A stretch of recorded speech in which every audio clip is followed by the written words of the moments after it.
Hello, hello, hello, fight fans. We are back, Dustin. It feels good to be back. Monique will be joining us in a little bit.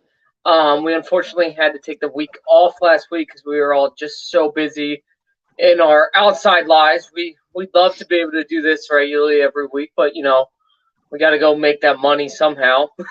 um, so every once in a while we got to skip. Now we have a little bit of a long break, Dustin. We got a lull without any fights. It's going to be very annoying. So, without further ado, we do have some headlines we need to talk about. And then, Dustin, it's our third annual award show. So, I'm Hey, super excited about this. This is something that, Monique and I think, started even the year right before you came on with us, Dustin.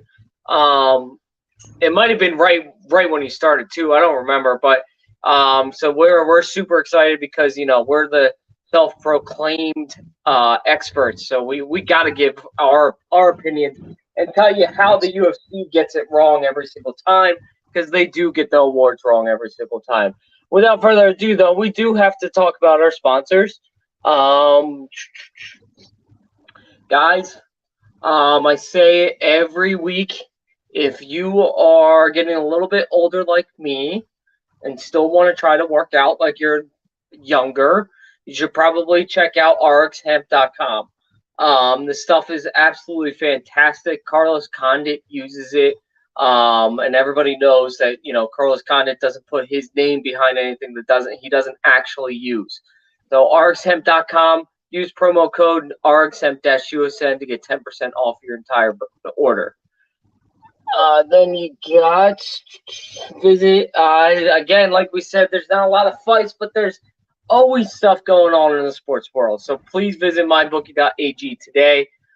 We got NFL wrapping up. We got NBA in the height of the season. So make sure you visit mybookie.ag today and use promo code USN 100 for 100% sign up bonus. The deal is absolutely crazy. I know Monique's still getting on there, even though she can't get her fight bets fixed. She's still betting on something. So, guys, just go check it out. And always, you can follow me on Twitter at Alec MMA, and you can follow Dustin at it's No Censor Sports on Twitter. Correct, Dustin? did, yep. Did we ever talk about the James Crouch shit? I don't think we ever did. No, we didn't, but that's a whole topic. I don't know if we have time for If we have James time, Cross. if we have I time, we'll mean, go. we can jump into it a little bit. We didn't get a chance to talk about it because it happened so quickly. We've been on and off because I've been traveling for work. For those who aren't, who are not paying attention somehow, James Krause is probably going to be looking at federal. I don't know if you saw that, Dustin. They're looking to charge him with federal crimes. Yep. Um, he was fixing fights, betting on fights, and now his I can't remember her name. His girlfriend, um, she's a fighter too, is in Fun. trouble as well as they subpoenaed her phone and found text messages, which I don't. Some people are just so stupid, Dustin. How do you not delete your text messages immediately? Well, They even if found the text message. it's your phone records, so it doesn't fucking matter. I know, but still, like they found it on the phone, text message back and forth of feeding him information about fighters being injured, not injured, of all kinds of info leading up to a fight that people just shouldn't have. So the Mm-hmm. couple is in trouble. We'll see if they actually get charged. I don't think it will go anywhere in court. I think it will just be, the UFC and the prosecutors making a show of it. Um, but he is going to be banned for life from coaching in any MMA capacity. You don't fuck with the lines. You don't do it. Dustin, what are your thoughts about this, real quick, as we can jump into our other topics? You know what it is? It really, right now, it's just the burden of proof. When the federal investigation happens, It's the burden of they have to find out certain information to see if he actually did it. I know they found her subpoenaed phone, but to be honest, yeah, that looks suspicious. But in order to get that a real conviction there, they're gonna have to prove a lot more. So we'll see, man. It's gonna be interesting. They have to prove that James Krause personally did that. Um, it's just, dude, it really is just how the fuck I don't know. I don't know how the fuck they're gonna find out because it's a quiet business. There's not enough money in an MMA, so I don't know why they did it. Not in MMA. There's no money in it, but it's just to a fact of I don't know why they would do it anyway. You know, for what? 10 grand? Like, is that what you're fixing fights for? 10, 20 G's? Bro, that's baby money. You're gonna fix fucking fights, man. Make millions. It doesn't even make any sense. But You know what? Go ahead. Keep going. so they're really just gonna have to prove James Krause personally himself was the one that was the head of the head of the snake. I mean, that is what it is for him to be specially charged. We'll see because they got a lot of shit to prove. So we'll see how that investigation goes. You know what's really telling for me though is that none of his fighters are defending him. Not a single one. Brandon Moreno kinda did. Would you? No. But Brandon Moreno kinda did. He shot out like a tweet, thoughts and prayers as you go through this. But that's not really like a support. That's more like a I'm your definite best fighter on your roster, so I should say something. I'm not. You're not putting me in that shit. You know why?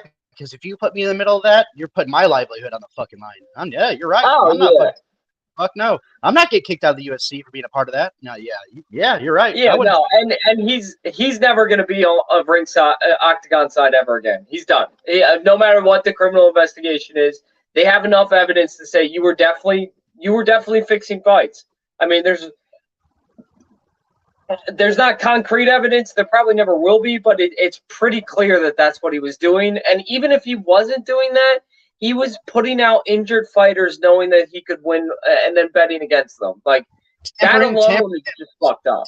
Tampering at the slightest. The slightest, to be honest. Yeah, so he's done. He's out. And he should be. And it is a shame because, you know, there was this whole thing a couple months ago when he got called out for being a scumbag and everyone defended him, including ourselves. I mean, James Krause has been a beloved character in MMA for a long time, and to find this out about him is very upsetting. So anyway, we got to move on. A little bit about somebody who does have money. I just want to talk about this because it's an interesting topic, and it's Conor McGregor. Conor McGregor is claiming to be a billionaire, Dustin. I don't know. This isn't a real story, but it's just fun to talk about. Do you think Conor McGregor is actually worth $1 billion? It depends what you're talking about. So you have to be financially literate to actually talk about if someone's worth $1 billion. So being worth $1 billion does not mean that Conor has two billion in his personal account. That doesn't mean that. What it might mean is his assets and the shit he has and the shit he owns, his net worth may be 2 billion. You never know. With all his assets, with the yachts. You know how much a Lamborghini brand new yacht costs? Okay, it's a lot of fucking money.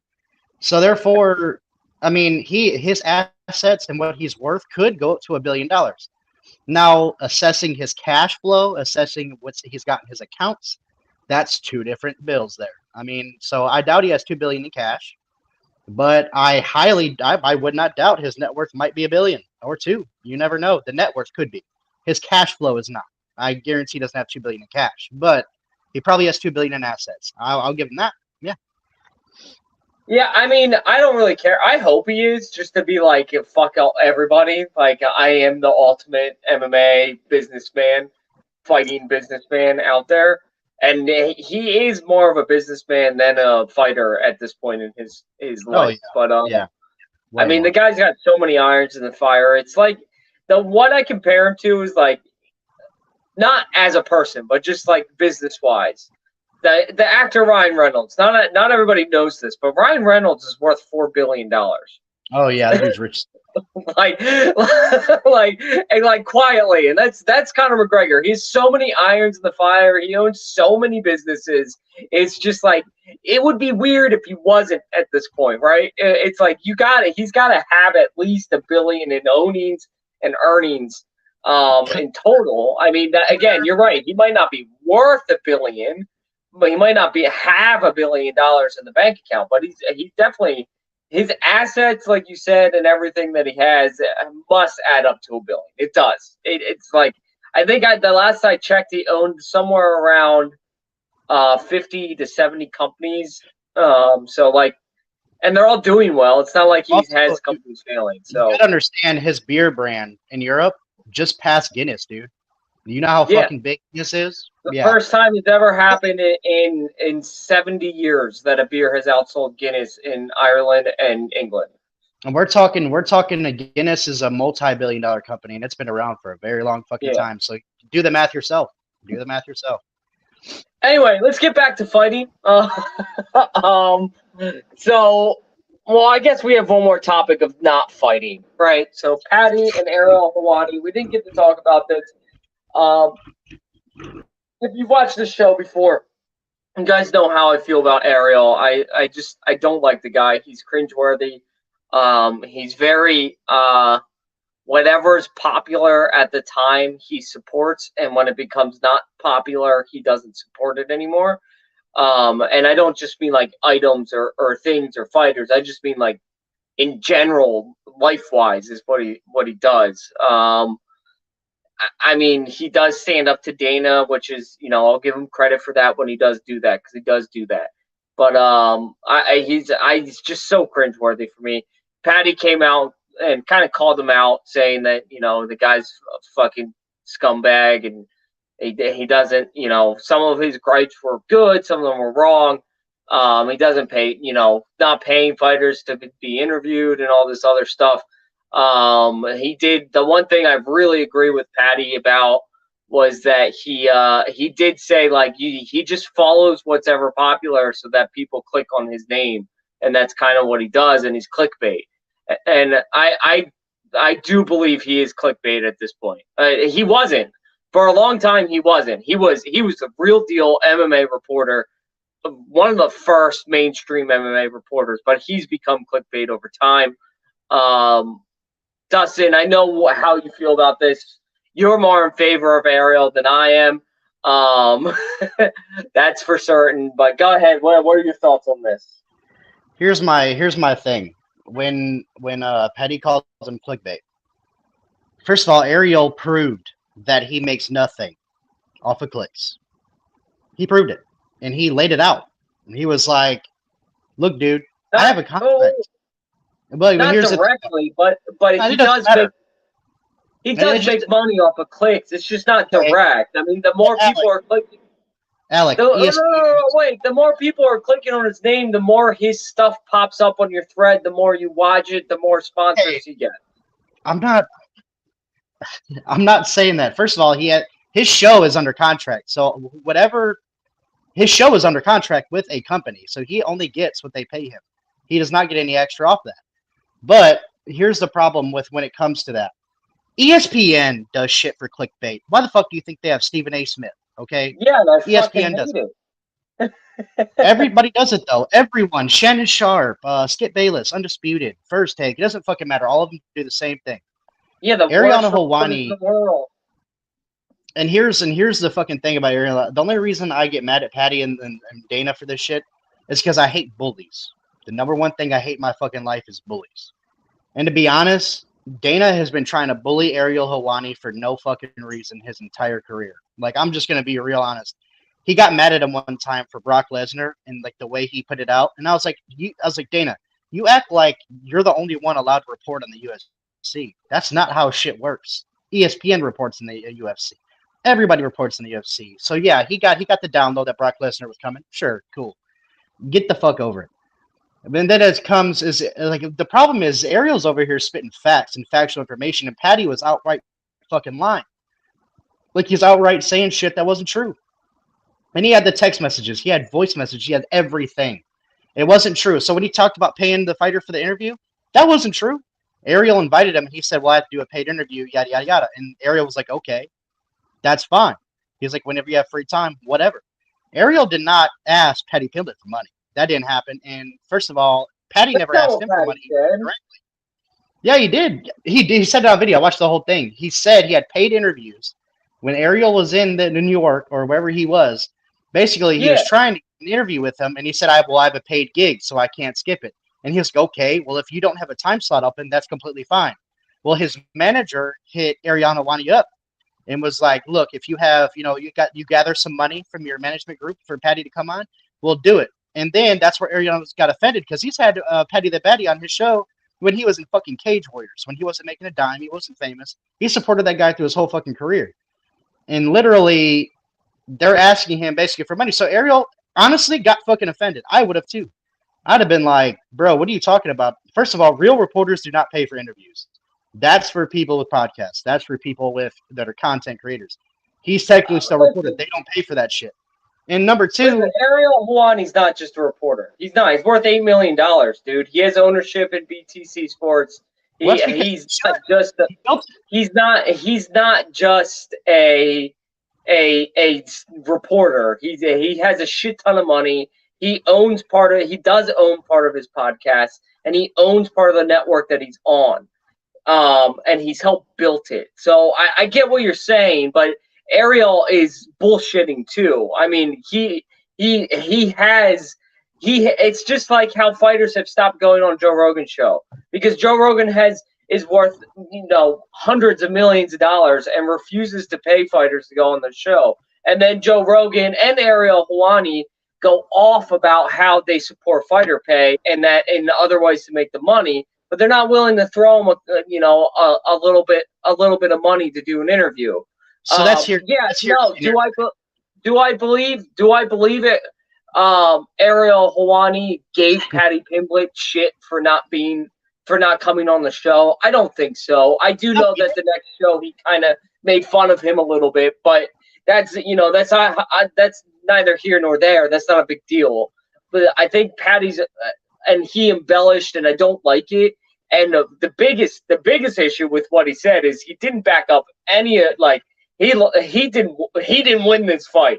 Even though he won, he didn't win his fight. So now he just looks like he was gifted a win, and he was bitching about a podcast. Ariel Helwani beforehand. Listen. In the grand scheme of things, this doesn't really matter anymore. Patty is not who we thought he was. That was evident in the last fight. So I just what I tell you in the chat though, like look at the top 5 and top 10 in the 155 division. Dude, I could pick out 4 to 5 guys at least that'll easily beat Patty Pimblett. Like, I'm sorry, in the 155, he's gonna get his kick. He better go down to featherweight. He just he proved to us in that fight that he was not the guy he's been billed as. So he's not the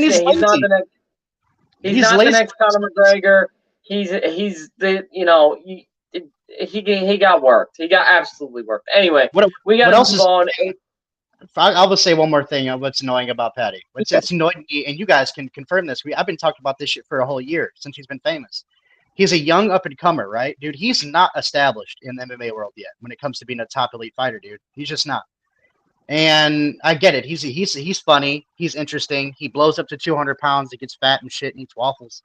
When he doesn't want to when he's not fighting. Dude, he fights like twice a year. He acts like he's Kamaru fucking Usman. Bro, you are a young dude in your prime. You should be fighting at least 3 to 4 times a year. At least until you get to the top 15, top 10. And then this dude's over here acting like, well, I don't get paid anymore, or I don't get paid enough to fight these guys. I was like, bro, Dana, you're lucky Dana likes you. Because if you were any other young fighter, bro, you would be made to fight 3 to 4 years. You're lazy when it comes to fight. And at this rate, you're not going to climb the lightweight rankings for another 4 years because you fight fucking twice a year. So please tell me at what point is he going to get to some top echelon elite in the MMA world? Because it ain't projecting, brother, because you're fighting twice a fucking year. You act like you're a championship level fighter. You're not. You're not even close. It bothers the shit out of me. Well, I mean, like you said, you look at it. There's not a single guy he can beat up there. So there's just not. Again, going back to my biggest issue on this is just that Patty I think made some valid points. Ariel Helwani made a lot of really good points, and he came with receipts. I will give him credit. But my issue with him is that he acted like he was just podunk reporter who's going to the press conferences, paying his own way, and Right. He's not. You're right. driving around in a Honda Civic. No, dude, you're on the verge of and listen, he's got a brilliant business mind. He's a very smart guy, so I'll give him credit. But don't act like you're this nobody who doesn't make any money. You're worth $8 million and your company's growing. Like you have a shit ton of money. By all said and done, in 5 years, he'll be the king of MMA podcasts. Like there won't be anything else around, and he'll be making hundreds of millions of dollars a year. So that's what irked me about him acting like he's this. Well, I don't really do anything. I don't really make that much. Fuck you, dude. You make a shit ton of money. You make more money than any of the fighters do. And no, he does. He makes $8 million a year. Like, there's no fighters out there making $8 million a year. Anyway, we got to move on. Let's talk about this. This came up recently. Bryce Mitchell claimed after I can never pronounce his name. Just beat the shit out of him. Thank God. Superior beat the shit out. Yeah, just beat the shit out of him. He said these words, Dustin. I'm just feeling, I guess, regret. I just know I could have done better. I'm in so much pain that I don't know. I don't think it's worth it to keep going. I just want to stop with MMA. I want to take every little bit of it and focus that I have spent every day on MMA, and I want to put it into something else. I have this as a bully got beat the guy that his shit handed to him on a plate and is now running and hiding. I don't know what else he's gonna do. I mean, not to get too political, I guess he could become like a conservative pundit if he really wanted to. He's a rancher. He's a country boy. He's a rancher. I think he has like ranches and shit. So yeah, I mean, most MMA guys come from where he comes from. Most of those guys who end up doing MMA come from money anyway, which I'm pretty sure he does. But this is just, it's a little embarrassing for him, to be honest. He should have just kept his mouth shut if this is how he was feeling. You got your ass handed to you, man. You're a really good young fighter, but you clearly are not as good as you thought you are, and you talk all this shit. It's the epitome of someone trying to talk shit like Conor McGregor and not being able to back it up, is what this says to me. Because he runs his mouth, he talks his shit, and he got his ass handed to him, and now he doesn't want to play anymore. What do you think about this? Reminds me of Ronda Rousey. Be honest. Yeah, but Ronda was champ. No, I'm saying in the sentiment of, because you got beat up after you were running through people, now all of a sudden you don't have the respect for your craft to get better and come back. It doesn't make any fucking sense. And it doesn't. I get it. It's your first loss to your professional career. I get it. I understand you're probably heartbroken. Maybe you said this shit out of emotions. And if he wants to quit MMA, go ahead. It's your life. I mean, who the fuck are we to tell you not to quit MMA and go, focus on something else? Please go ahead. Honestly, if you think like that and you're not willing to get better, not willing to work on your fight game and your craft, you're probably going to get hurt in the octagon anyway. So that's the way I see it. If you're not serious about it, you're going to get hurt, because those guys are fucking animals and they're going to hurt you. So that is what it is. And at the same time, it's just like, I don't have any respect for when you lose and you're that belligerent about it and you're that emotional that you come to a point where you don't want to get better. Like, it's like, oh, so what the fuck you do with your life? It's a life thing. Like, you're going to lose, bro. Shit bad is going to happen to you. If you can't fucking get through bad things in your life, you're going to have a long fucking day.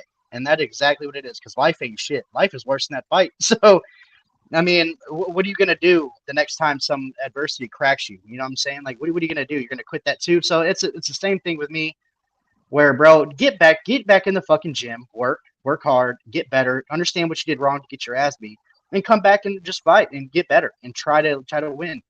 It's not a big deal. Like, losses, everybody takes them. The best fighter in the world have got their ass beat. It is what it is. You take it. Yes, there's a few guys undefeated records in the history books, but it's not fucking common. It's not common. It's never going to be common. Especially in MMA, dude. MMA it's way too much competition to go undefeated, man. It's stupid. Khabib retired early.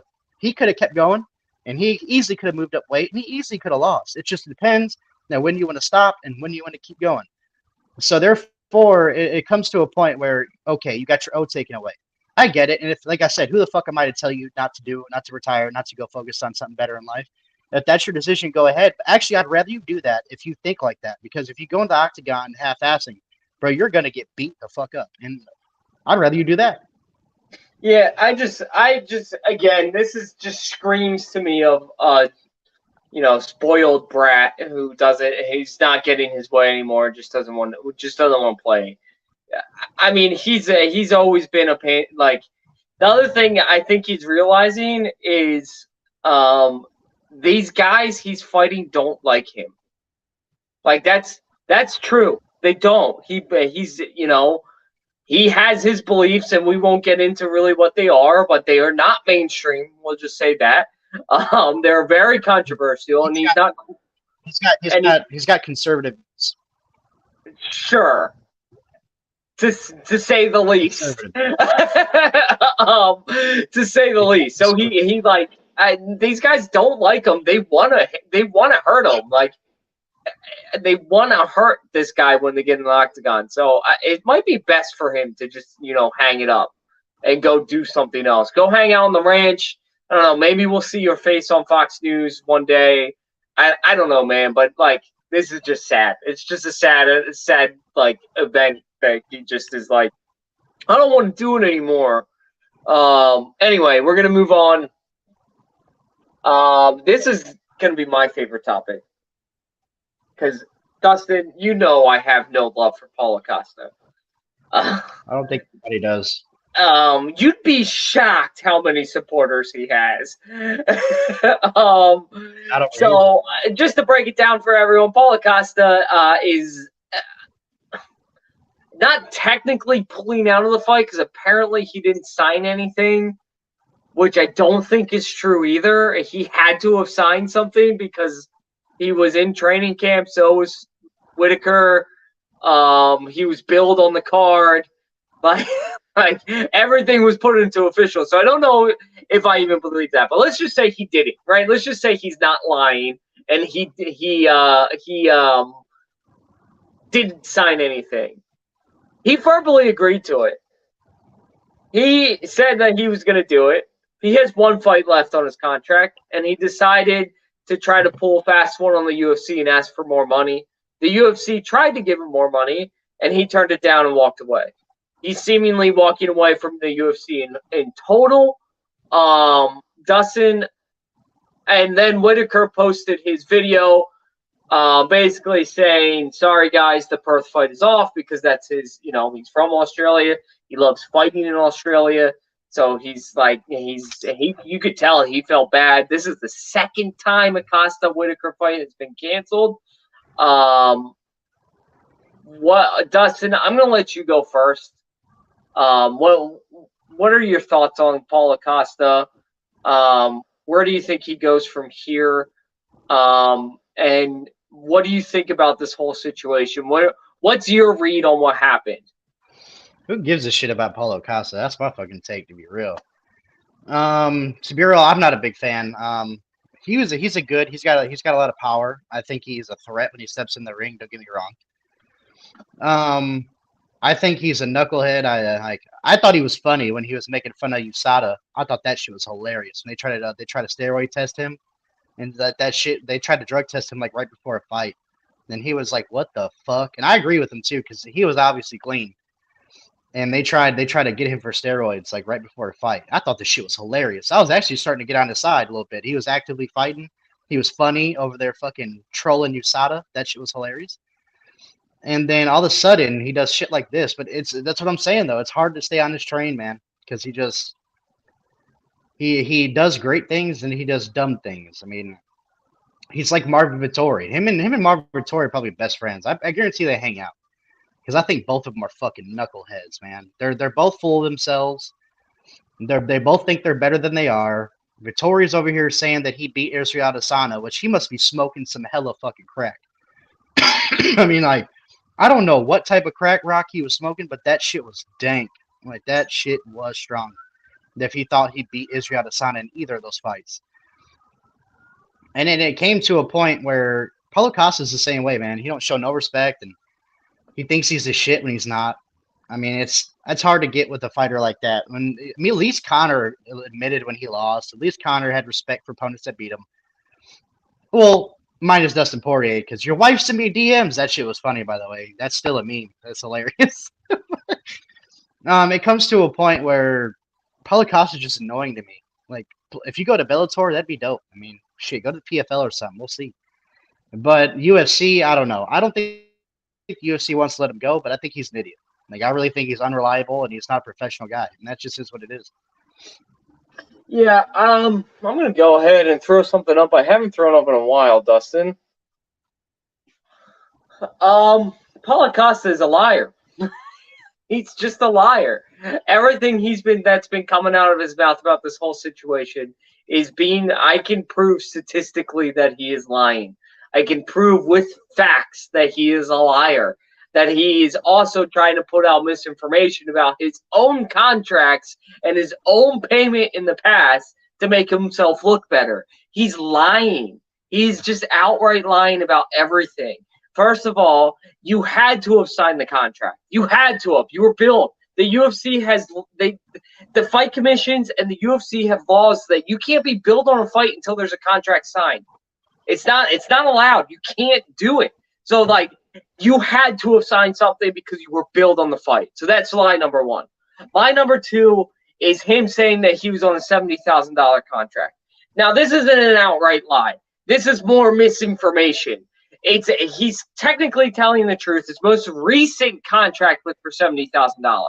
His most recent one. But I want to go through something, Dustin, with you. His payouts. So let's start about his first Can I year. ask a question real quick? Because Yeah. fighter contracts are different. Is it $70,000 show and win, $70,000 a show and $70,000 a win, or was it $70,000 in total, which means $35,000 to show up and $35,000 to win? $70,000 to show. And then $70,000 to win. Yeah. Okay, then that contract's not terrible, man. I mean, that's Yeah, no, I know. Let's just go through this, though. Let's just go through this. Let's say he's worth more than that, which he's not. He's just not anymore. Let's just go through that. First fight, prospect fight, $10,000 just before they changed it. They upped it to $12,000. Second fight, $12,000. Third fight, $28,000 base pay. This is just base pay. I'm not going past base pay right now because he's a prospect. But if we do go past base pay, his first fight he earned $72,000. It's way more than anybody else. Second fight earned $22,000 in total. Third fight earned about $50,000. Fourth fight against Uriah Hall, his base pay jumped up to $55,000. He won. He earned $164,000. So his contract went up. Next fight against Yoel Romero, which it was a very controversial decision. A lot of people, including myself, think he lost that fight. I think Yoel Romero clearly won round 2 and 3. No matter what, he still made $60,000 base pay. So again, his salary got bumped up again. Got his win bonus and his other bonuses earned $174,000. This is 5 fights into his UFC career. That's a lot of fucking money. 5 fights into your UFC career. Then the Izzy fight happens. His base pay is $350,000. So his contract had him at $350,000, not $70,000 to show. His base, Dustin, his base. So, and he lost that fight. So if he had won, he would earn more. So that's my point. He's spreading this misinformation. He earned PPV buys for $700,000, so his PPV payout was $850,000. He made $1.23 million to lose against the champ, and like just to get destroyed against the champ. And then that's when the nonsense starts happening, right? He starts fighting. They scheduled the Robert Whittaker fight. It gets canceled. because of an undisclosed injury, even though he was still, I think, Dustin, if I remember correctly, he was still 2 months out. And it was an undisclosed minor injury that he pulled out of. Sounds like more. He was going to miss weight and said he sprained his ankle. Then you got Jared Cannonier. They said, okay, whatever. Schedule the Jared Cannonier fight. Again, he pulls out with an undisclosed injury. Then he fights Marvin Vettori and loses. For the Marvin Vettori fight, for him to lose after being 2 fights being canceled, he made $126,000. He was fined 20% because he missed weight.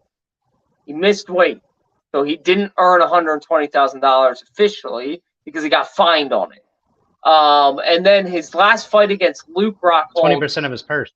Yeah, well, against Luke Rockhold, which is an absolute joke of a fight, he earned $216,000 in total. So this is my problem with Paulo Costa. He is out there lying. You know, it's guys like him and Francis Ngannou who kill the fighter pay argument because they're out here. He got offered more money. He probably got offered if he's claiming that he's making $70,000 base pay, right? He probably got offered around 120, 150 and declined it. So like the whole idea that he's this, you know, the UFC's the big bad guy, which in most cases in fighter pay they usually are. But this is the problem with guys like Francis Ngannou, Paulo Costa, and others that think they're worth $10 million when they like his last PPV did around. He didn't even headline the Vettori one. It did around 300,000 buys. It was nothing. Like you have no pool, you have no negotiating room, and now he's saying I called the UFC's bluff. No, you didn't. The UFC called your bluff and said, "Fine, go away. We don't need you. You're not actually this number 6 fighter in this division anymore. You're going to get wrecked by these young guys coming up. Go lose in PFL. Go lose in Bellator because he's not better than those guys either." You know, hey, man, I'll tell you what, dude. People need to put PFL, put some respect on it, man, because I'll tell you what, as soon as UFC fighters go in there, they're getting fucking tuned up. I'll tell you that right now. PFL's got some guys.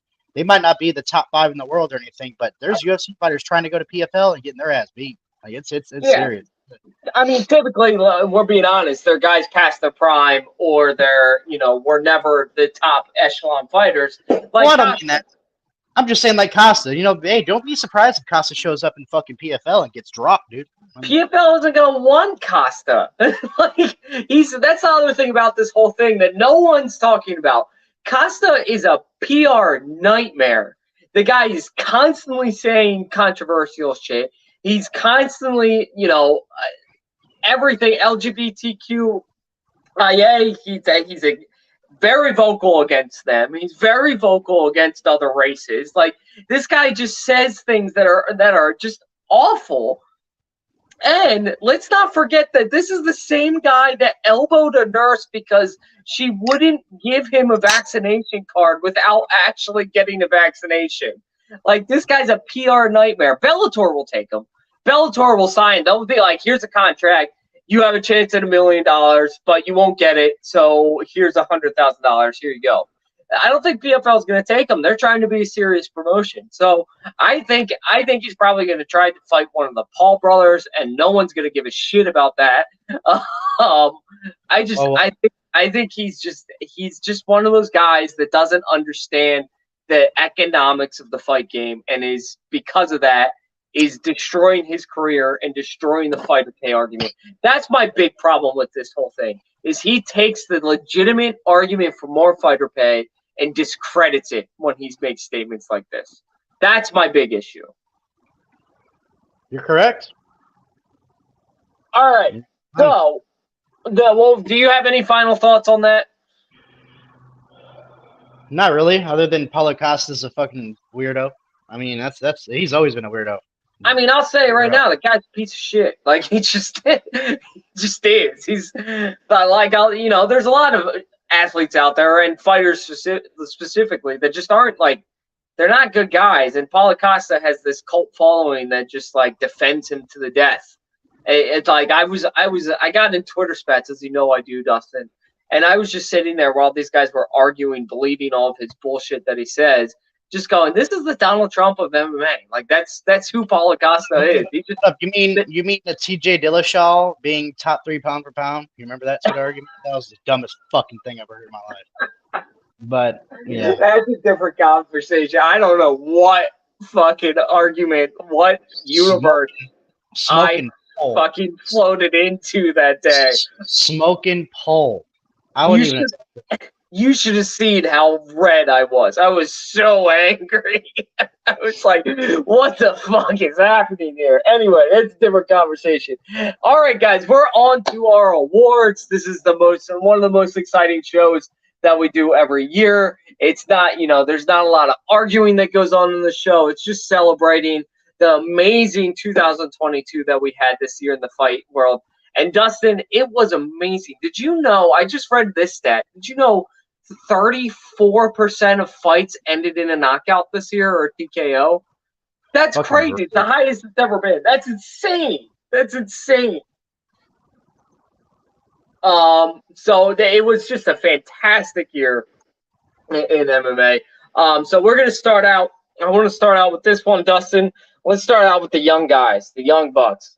Prospect of the year. So I just want to run down some names for you. Let me get this pulled up real quick.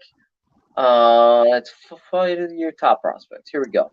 Ayla Topuria, Shavkat. We got Shavkat. I don't consider Khamzat, even though they're young, Khamzat or Sugar Sean prospects. So I'm not going to put their names in this. Do you agree with that, Dustin? Repeat that. I was reading.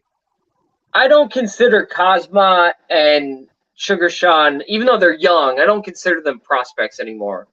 No, those are legit contenders, dude. Yeah, they're legitimate contenders. So I'm going to move on. You got Umar Nurmagomedov, Mozavsar Avilov, another Russian. Then you got, if I scroll down here a little bit, you got Erin Blanchfield, the one of the hottest, like the best women's prospect out there. Because she's an absolute killer. 2 fights in 2022, 2 submissions. And then I think that's really it. Oh, I have Terrence McKinney in there. I think he's a top prospect. And then I put in Bo Nickel. Dustin, what are your thoughts? Who do you think is the top prospect of the year? I'm sorry. I know other guys have had more fights in the UFC, and he hasn't even got to the UFC yet. But and they actually had legit fight in the UFC. But Bo Nickel's the hottest prospect on the block, man. That's just the truth. I don't give a fuck how late he showed up. I don't care if he has any fights. He's the hottest prospect on the block. I mean, there's no argument. Yeah, I don't disagree with you. There was a name I forgot, Muhammad Mokaev, who is, fought 4 times this year, I think. All of them wins. Guy's an absolute beast. He's a beast, but Bo Nickel is gonna have a lot more star power, man. That's just. I think Bo Nickel is probably the hottest prospect heading into 2023. You know how high I am on him. You know how much I love him. Listen, you and I broke down his entire amateur career and why he's going to be an absolute stud. The guy didn't do well at the Olympic trials because he was training kickboxing. That's why he failed in the Olympic trials. I'll take it back. I have 2 guys who I think are the best prospects in UFC, but one's just old. And because he should have been the fucking UFC like 8 years ago, but he wasn't because UFC never offered him a fucking contract for some stupid reason. And it's Chris Curtis. Chris Curtis is a fucking beast. I don't give a shit what anybody says. He is a beast. He is a top prospect right now. When it comes to experience and the way I think he's going to move up in that division, Chris Curtis is about to blow up. He is about to go to the top 15. I think he's going to win those fights. He's already beat a lot of tough guys already, and they just threw him in. It's going to be a fucking great show, the Chris Curtis here in 2023. Yeah, the other name I want to throw in there, I know he's like in the top 5 already, but it's Arnold Allen. Arnold Allen kind of came out of nowhere. He wasn't a guy that everybody knew, and he literally earned his top spot the hard way. They didn't like they weren't gifting Arnold Allen fights by any means like they are like Muhammad Makayev, who's getting kind of cake fights along the way. Hey, Arnold Allen fought, the guy has fought in 2022, Dan Hooker and Calvin Cater. Like they were supposed to be. It was supposed to be Dan Hooker's first win in a new division, and then it was supposed to be Calvin Cater's come up rebound fight. And Arnold Allen said, "Nah." tell me if I'm right here. I'm looking. The only reason I don't think he's a prospect is because that motherfucker he's a top fighter in the world. But didn't Gamrot just lose to Dariush? Yes. That's probably one of the top prospects. He's still a young guy, and he's got a lot of time, and he just lost to Dariush, and Dariush got him, but that's the guy to look for. And you have Sarkisian too, who lost to Gamrot, but just is coming off of a huge victory last week. So there's a lot of like it's so hard to pick one for me, and I know I haven't yet because the MMA, the UFC is in such good hands, Dustin. There's so many of these young guys. You look at the 155-pound division alone, it's gonna be totally different next year. Like we're gonna see Justin Gaethje probably fall out of the top 5. Like that's how good that division is. And then you talk about the featherweight division. You have all these killers coming up. The bantamweight division is going to be one of the most watchable divisions in the entire UFC. And then you got the heavyweight division with guys like Sergey Pavlov, who's just about to annihilate it. Not to mention John Jones possibly coming back to fight Francis Ngannou. I mean, the UFC is in the best hands it's ever been, and these young fighters are absolutely terrifying. If I had to give it to anybody, I think I'm going to give it to Muhammad Makayev. I know he's been kind of gifted a couple of easy fights, but when you fight that many times and you continue to win and dominate every single time, you're impressing me. I mean, the guy, he's also one of the hottest prospects out there. I think for me, he would have to be prospect of the year in 2022. Bo Nickel is probably my pick for 2023, though. So we're moving on. Let's go over to submission of the year. Dustin, I think there's only one possible winner for this, and you can correct me if I'm wrong, but it's got to be Jessica Andrade versus Lemos, the first standing arm triangle in UFC history. I mean, that's got to win, right? Oh, off of impressiveness and pulling it off, probably. I mean, you could throw into Teixeira Prochazka's, 5th round rear naked chokehold. That was really impressive. He was able to do that against Teixeira in the 5th round. It's not easy to secure a submission in the 5th round. You got the, Aspinall's straight arm lock against Volkov, which is, impressive, but again, not the same thing. I listen, man, I like when you do something that's never been done before, I think it wins. That's my opinion. I got to go with Jessica Andrade on this. Yeah. I kind of got to agree. If you pull off a submission that's never done before, I'll probably give it to her. You're right. Yeah, I mean, and it was so impressive and came out of fucking left field. Remember watching that fight and just going, what? See, for me, submission of the year has to go to a point where, like, I look at the meaning of the fight and I look at the move of the fight. And beating Andrade with a standing triangle, that's pretty fucking impressive because Andrade is known for that ground game. She's known for that dominance and that physical power. And if you're gonna put her in a fucking standing triangle in a big profile fight in women's MMA, I mean, you're right. You're right. That makes sense. Submissions aren't that impressive to me anyway, man. It just really depends what. Yeah, I mean, you could throw in Do Bronx versus Gaethje. I mean, that was really impressive too. But I think it's got to be Andrade. I do. All right, moving on. We have. What do we want to do next? Let's do God. Best KO, fight of the year, fighter of the year. Let's go to KO of the year.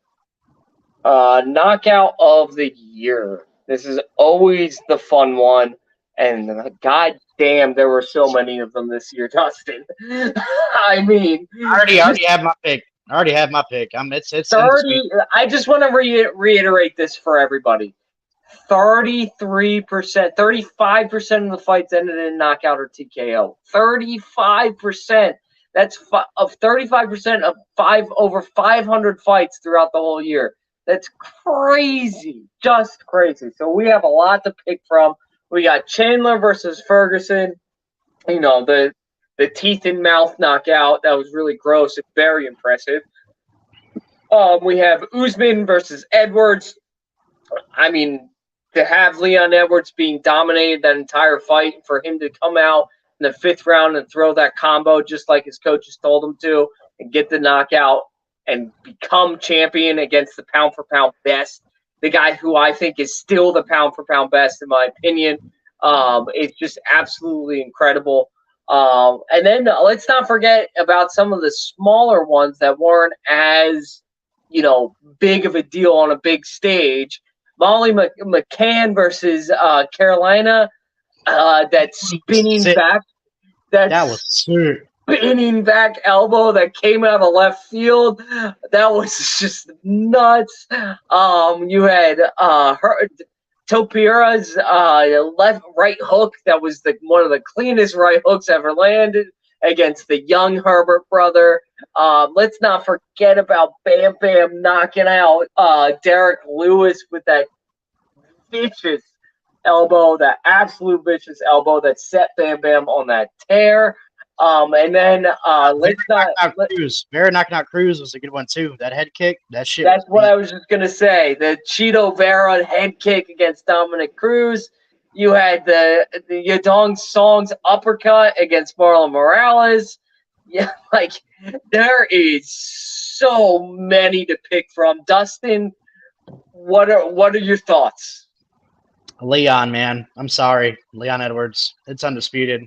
The meaning that had, the shock value, the clean fucking strike. It's the KO of the year. You cannot dispute it, dude.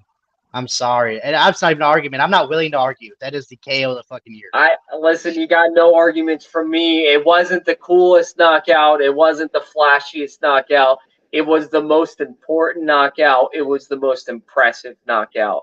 God, it was so clean. That shin landed so fucking clean. I was like, and he set him up perfectly. He was, he was getting him to bite on that, what was it? He made him dodge the cross. So he was getting him to bite on that cross all fight. And then his corner said, "It's there. Go and knock this guy out." And he went out and he knocked him out. I mean, it was impressive. I mean, Kamaru Usman was that was one of the most. That fight was done. It was over. So I gotta give Kamaru Usman credit for not just coming out and trying to, because he could have easily shot the takedown or secure, gotten clinch game against the cage and just rode out the round. We've seen Usman do that. But so I gotta give Usman credit. He was still standing. But he's not gonna do that next time they fight. So we'll see. We'll monitor what happens with that one. But I absolutely agree. Leon Edwards is an absolute monster for pulling that off, and there's no doubt in my mind that he wins knockout of the year this year. And also, just real quick, that's a whole thing that's happening. We have no idea who Leon's gonna fight. If it's Jorge Masvidal, I swear to God, I'll kill someone. That's so dumb. Fuck Masvidal. That dude should be fighting fucking the 15th ranked dude. I have zero idea why they think he should go for a title fight, dude. It should be Hazmat is who it should be. That's who it should be. I don't care if he.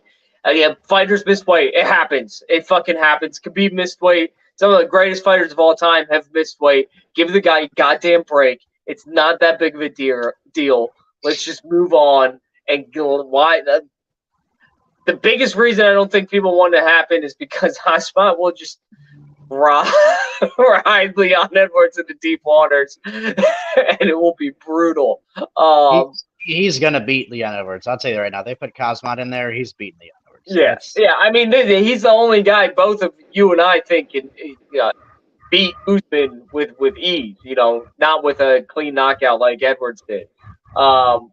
Anyway, moving on to the more fun with the most important ones. We have Fight of the Year, and again, Dustin, we have so many fights to pick from.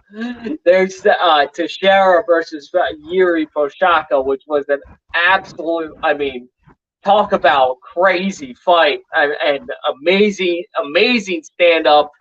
Both guys getting rocked multiple times. Incredible high level, even though Anthony Smith doesn't believe it because he's an idiot and has no fight IQ.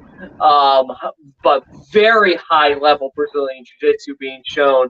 Very high level ground game. Very high level kickboxing. The fight was just nuts, and then ends with that impressive submission by Yuri in the 5th round. Then you got Burns versus Chimaev, which is, again, Dustin, that fight was nuts. That fight was absolutely insane. I feel like people forget about that fight, Dustin, that it went back and forth and back and forth. And then, Cosmot was able to pull away in that last round and really seal the victory. Listen, Poirier versus Chandler was a good fight. I don't think it should be up there. It's such a crazy year. You have Qatar versus Chikadze, Sarkisian versus Gamarat. You have, and then Oliveira versus Gaethje, which was insane. I know it wasn't a long fight. And then one that gets forgotten about too, Dustin, is Cyril Gane versus Tai Tuivasa. That fight was insane. I mean, Bam Bam almost beat Cyril Gane. Like, it was crazy. No one expected that. Then you have, it kind of goes on from there. Dustin, what are your thoughts on Fight of the Year? Who do you think gets it? If you ask me, it had to be Teixeira and Prochazka, man. That's Jinjiri. That's probably one of the toughest fights I've seen in a title fight in a long time. That was crazy. That's probably my pick. Yeah, man. I the only reason I agree with you is because it was for a belt. If it wasn't for a belt, I'd be going Burns versus Chimaev. Me too. I fully agree. If this was, maybe even if this was most entertaining fight of the year, I would probably pick Burns versus Chimaev because that fight was just. If it was most entertaining, I'd probably go the other one. But when it comes to fight, that one. When Cosmot rocked Burns with a jab in like the 4th, I was like, "What the fuck is happening right now?" But yeah, I think you're absolutely right. I think you have to give it to Glover and Yuri.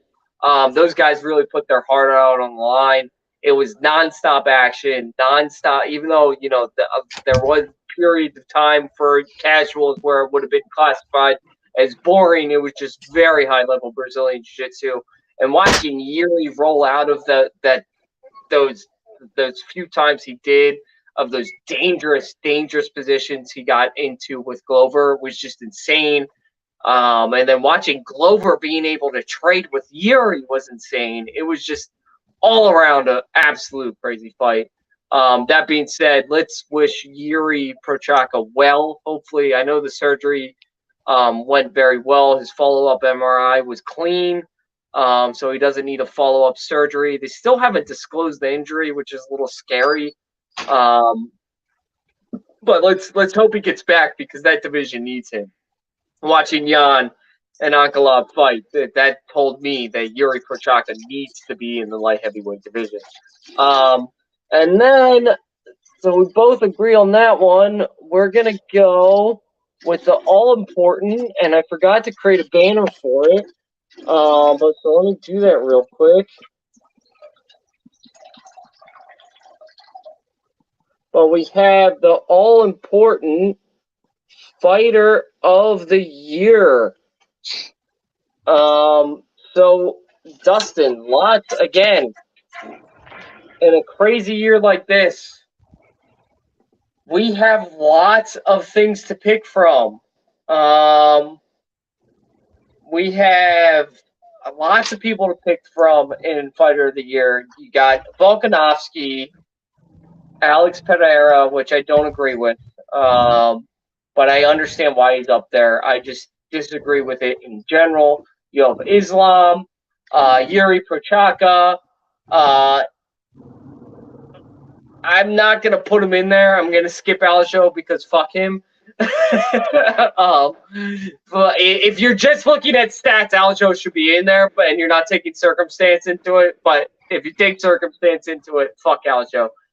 He doesn't deserve to be in there.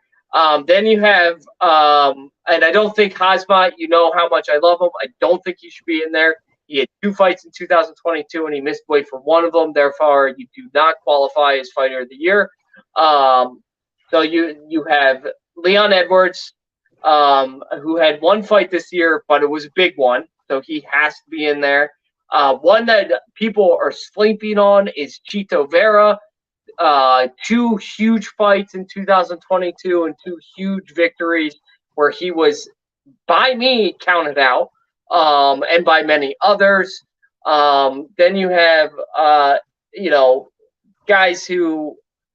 other guys who aren't champs, like you could throw Arnold Allen in there with his 2 impressive victories this year, Shavkat in there with his 2 impressive victories.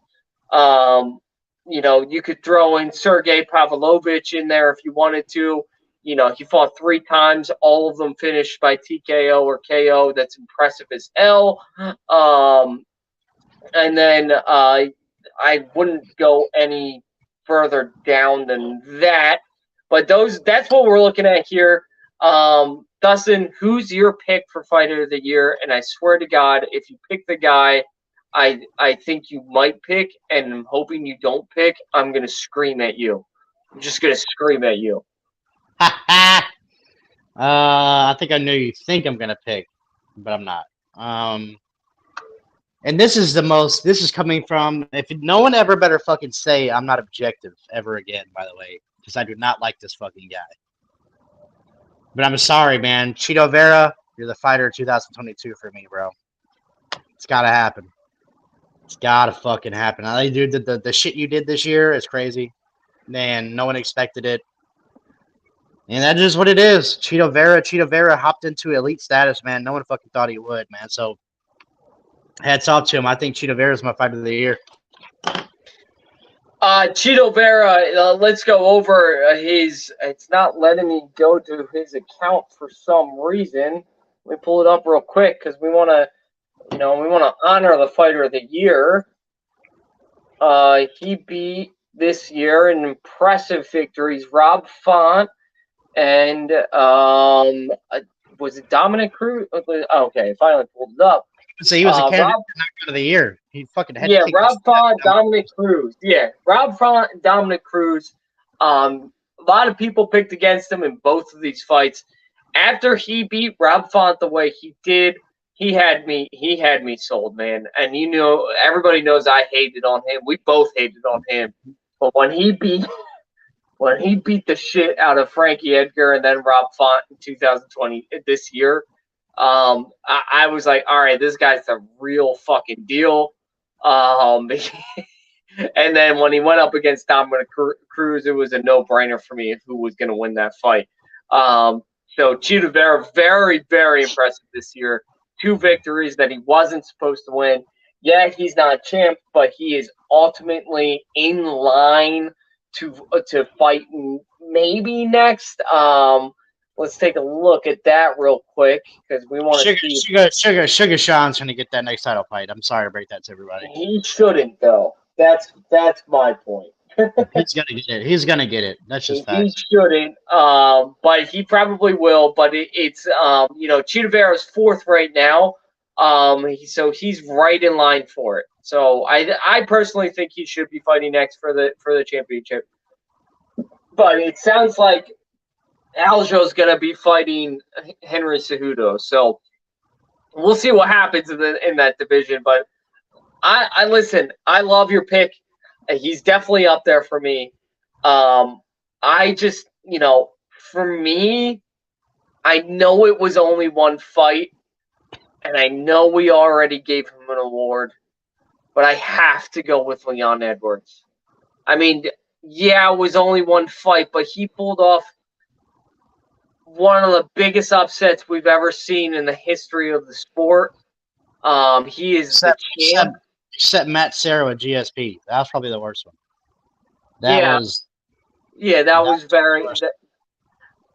And I think the background goes into it too, because Leon Edwards is a guy that had to wait. Like he wasn't like the UFC sat on him and sat on him and sat on him. They didn't because he's boring. He doesn't talk a lot of shit. He's kind of the nice guy. He doesn't he just not even a nice guy. He just kind of does his thing. He fights and then he goes home. Like he doesn't talk. Yes, he's not very loud in interviews. He doesn't talk a lot of shit. But I gotta give it to him because of the significance of that victory. Because Kamaru Usman's hurt, we're gonna see him probably defend against somebody else. If it is Bilal Muhammad, like a lot of people are saying it will be, I think we see Leon Edwards defend. I mean, he's probably going to defend the belt once, because when they fought before that eye poke, Leon Edwards was lighting Bilal up. He was just picking him apart. So we're gonna see what happens in this division. I just think the whole story of Leon being forced to wait, that Chimaev fight being canceled so many times. Chimaev had COVID, and then he came back, and then he got hurt, and then he had more effects of COVID, and so he had to wait and wait and wait. But he was the only guy that was willing to fight Khamzat when he was coming up. Then the Nate Diaz cancellation, then the Jorge cancellation. Like, this guy proved himself over and over again and was just forced to wait. When he finally got his chance, he knocked the pound-for-pound greatest out. And one of the greatest of all time, if we're being honest. Kamaru Usman is an absolute fucking monster, and he'll probably get his belt back when he fights for it again. But for right now, I think Leon Edwards is our champ and is my fighter of the year. With that said, that is the end of our show. Dustin, do you have any more comments? I want to throw out one other off-brand thing, a new introduction of an award, Dustin, that we've never done before. Most Improved Fighter. We've never done this before, and it's not an award that's given out by the UFC, and I think it should be. And I'm going to throw out a name out there. Tai Tuivasa deserves, and this is why I think this should be an award. Tai Tuivasa deserves an award for Most Improved Fighter this year. Improved? He got what? He got it. He went from knocking everybody out to getting his ass whooped. I don't know about improving. Yeah, but this is a guy that was just a knockout artist and then went up among the ranks and showed his improvement. Yeah, he got knocked out by. Listen, he got knocked out by Cyril Gane and Sergey Pavlovich. Like, two guys. That's not improvement, though. Is that improvement? Is it an improvement to get knocked out? Are you sure? And his ground game is so superior to what it used to be. Like, he's clearly made improvements in his game. And he got up to the number 4 ranked in one of the hardest divisions in the entire UFC. Like, yeah, he lost 2 fights at the end of the year. Sure. I would honestly say Do Bronx should be up there for Fighter of the Year. Yeah, he lost his belt, but the guy had a fucking ridiculous year. Like, regardless. Do Bronx is probably the winner of that. If you get Most Improvement, because the run he went on wasn't normal. That wasn't normal. So, honestly, I'd give you that. Because he's lost a lot early in his career, and then all of a sudden, he's like Robbie Lawler. He had that little reincarnation. So I'd give you Most Improvement with Charles, but I can't give a guy improvement when he's getting his ass beat. That's hard for me. And that's really hard. I don't know, man. He getting to the number 4 heavyweight being known as the fat guy that can knock people out, and then he's wrestling with people. Like, yeah, he stood toe to toe with Cyril Gahn. Like that was crazy. I don't count those against him, man. That was Sergey and Cyril are probably guys who are going to fight for the belt multiple times in the coming years. They're both young fighters. Probably. So anyway, I think we'll throw that award in there for future years, because I think it is important to look at these guys who really take notice of where their weaknesses are and get better at them. Do Bronx did it on the feet. He knew he had to get better on the feet. He was the best Brazilian Jiu-Jitsu artist in the entire UFC. He got better on the feet. He became champ and defended his belt a couple of times. Tai Tuivasa was a knockout artist who became a much better striker and could actually defend takedowns, which was not something he could do before. So either way, it's important to know. Dustin, do you have any other comments to close out this amazing 2022 UFC season? Right now, not too many, man. I'm looking forward to 2023. Let's see what that brings. Islam's fighting fucking Volkanovski. So we're gonna kick off 2023 with a bang. So it's gonna be a great fucking year for the UFC and MMA as a whole. So I can't wait. So we kick off January 2023 gets kicked off January 14th with Nazarena Amanov versus Kevin Gastelum fight night card, which is a little lame. But you have Jeff Neal versus Shavkat on that, which is a huge fight, which should be your main event. Soriano versus Kopilov, which is a huge fight too. So it's a couple of really good fights on that.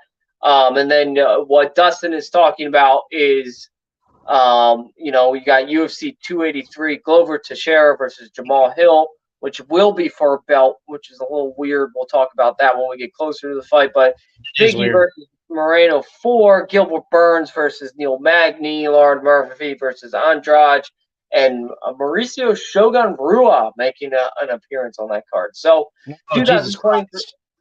What? Jesus Christ, retire. I know, man. But 2023 getting kicked off January 14th. We're going to probably take a couple of weeks off because we really will have nothing to talk about. Though if something important does come up, make sure you guys pay attention to UFC Unwrapped on Twitter, because we might have to do a show if something important happens. So just make sure you pay attention. We'll update you guys. Thank you, everybody. No fight week, but happy 2022, everyone.